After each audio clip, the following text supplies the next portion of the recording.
Hi there, it's Diane the Nursing Geek. Today's video is going to be the first half of my Iceland vlogging. We've been back for a month and a half to the day, and I'm just finally getting this together. Part of that was not really having the technical tools or know-how to stitch it together and do the voiceover. I will link to the channel GeekOutdoors below. There's a slew of tutorials on how to use OpenShot, which is the open source software that I use for video editing. Great tutorials, got me much clearer on how to do things and a lot more aware of what even can be done with OpenShot. So now hopefully it won't take another month and a half to get the second part done. I should preface this by saying that the trip is a short-term study abroad trip that we have here at the University of Hartford. What you're going to see is going to look a lot more like vacation video. The more academic stuff tended to be in hospitals and universities, and I don't have permission to show the people that were speaking to us on YouTube, so I couldn't videotape, and I wouldn't use the stills because I don't have permission. And even in regards to my students, one or two may walk through a frame at some point, but I'm not going to tell you which ones they are because they're just public scenes that have lots of people milling around. Because again, I don't have permission to be showing them, but when you shoot in public and people are just wandering by, that's, as best I understand it, you're covered that it's a public area and whoever happens to be there happens to be there.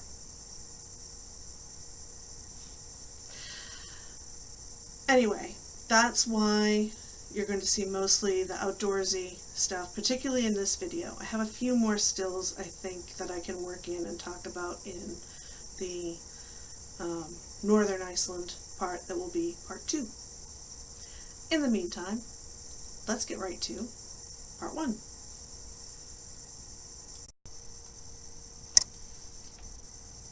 Our first day, one of the big things we did was a walking tour of the city with Pink Iceland, where we saw Hallgrímskirkja, this statue of Leif Erikson that I somehow managed to cut off, and other important sites around the city, such as the Houses of Parliament or Alþingishúsið, as well as some really cool street art.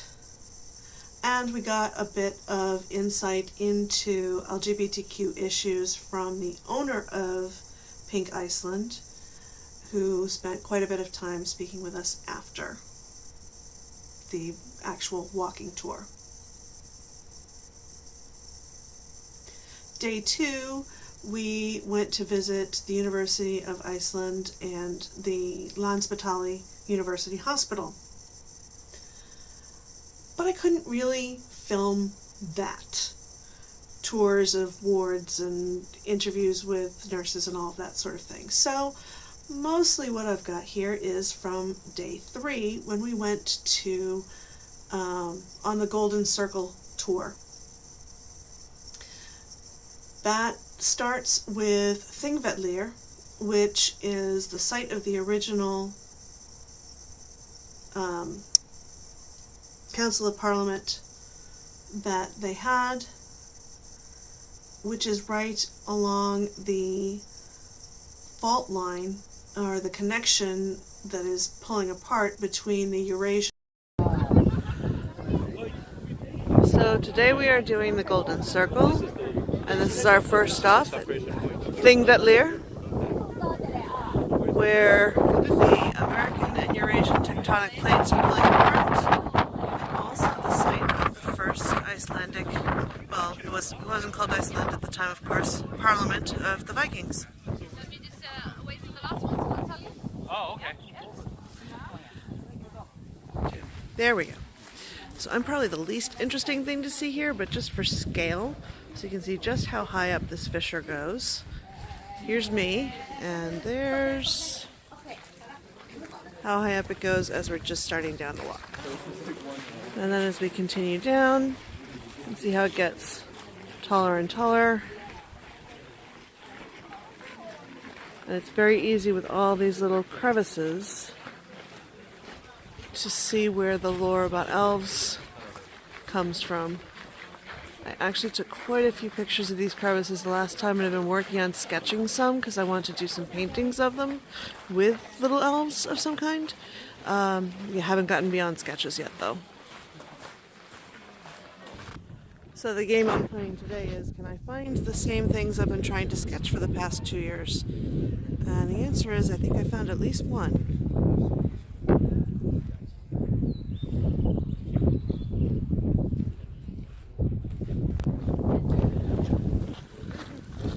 An interesting thing we learned the other day is that the flag of Iceland is not flown very often. It has very strict regulations, similar to the ones we have for the US flag, but they don't have the workarounds of like shining a lantern on it all night.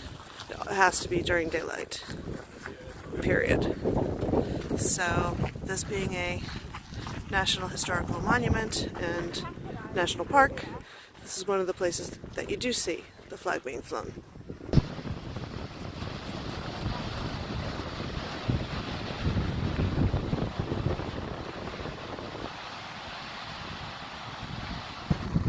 So now we're at the other side.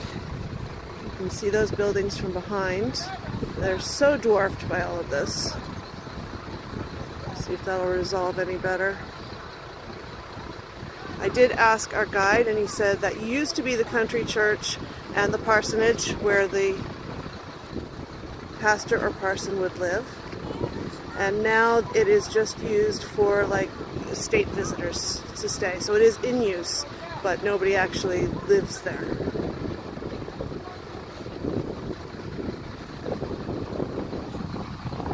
And just one last look at the walk between the tectonic plates of the American tectonic plate and the Eurasian tectonic plate. And they're still playing a part here. And it's just fascinating that this is where the Vikings chose to have that first parliament and then their meetings, because they could not have done that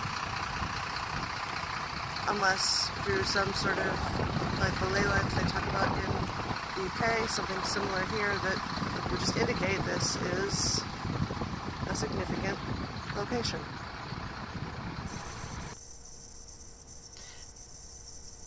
Next up, we stopped to visit the geyser. Well, actually, Strókur. Geyser itself is sleeping, and Strókur, on the other hand, goes off fairly regularly.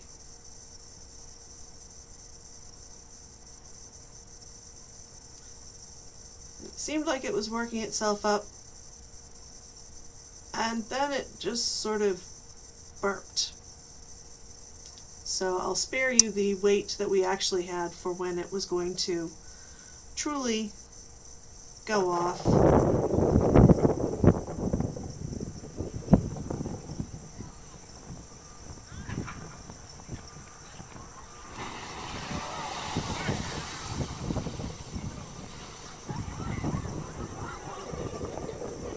That's a little more like it.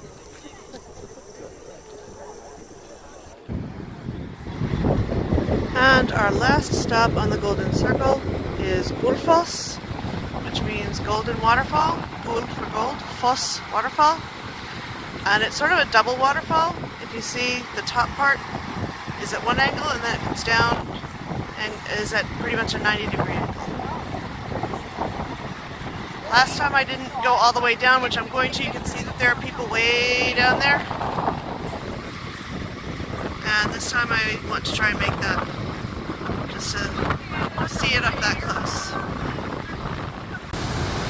So right at the point where that 90-degree turn happens,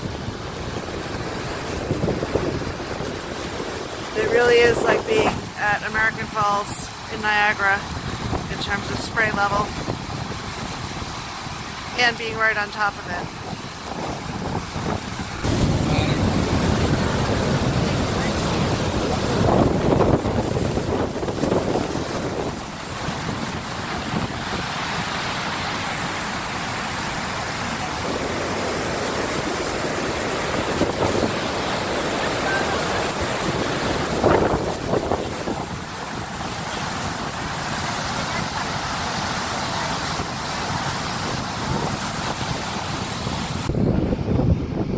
We actually got a bonus waterfall stop. I didn't catch the name of this one though, and I don't see it posted anywhere. So I'll have to edit that in later. It's a much smaller one, but it's very pretty. That said, I just about destroyed whatever might be left of my meniscus climbing down those steps for the other one, so not doing that again. Ooh, what I like, this has its own little steps for the waterfall itself that it's coming down. Almost looks like a salmon ladder. Interesting. Huh.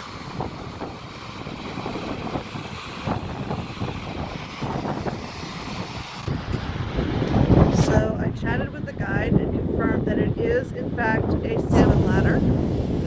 Within a week or two, the salmon will be swimming upstream, and some of them will try to make it up the falls, but most need a little hand, so they have that ladder.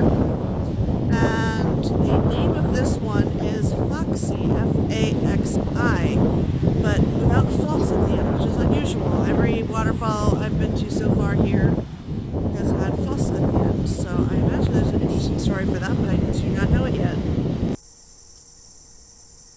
So that ended abruptly. While I'm still somewhat intrigued by the fact that this was the one waterfall that between two separate visits I've encountered that doesn't have the word foss at the end, it was not sufficiently intriguing for me to really do my homework and find out. If you happen to know, by all means, let me know in comments. As I said, hopefully the next part will not take another month and a half. But we'll see how long it takes. There's still a lot of other things I'm working on, so it'll fit in there somewhere. Until then, I hope you're having a great day, and I'll see you next time. Bye.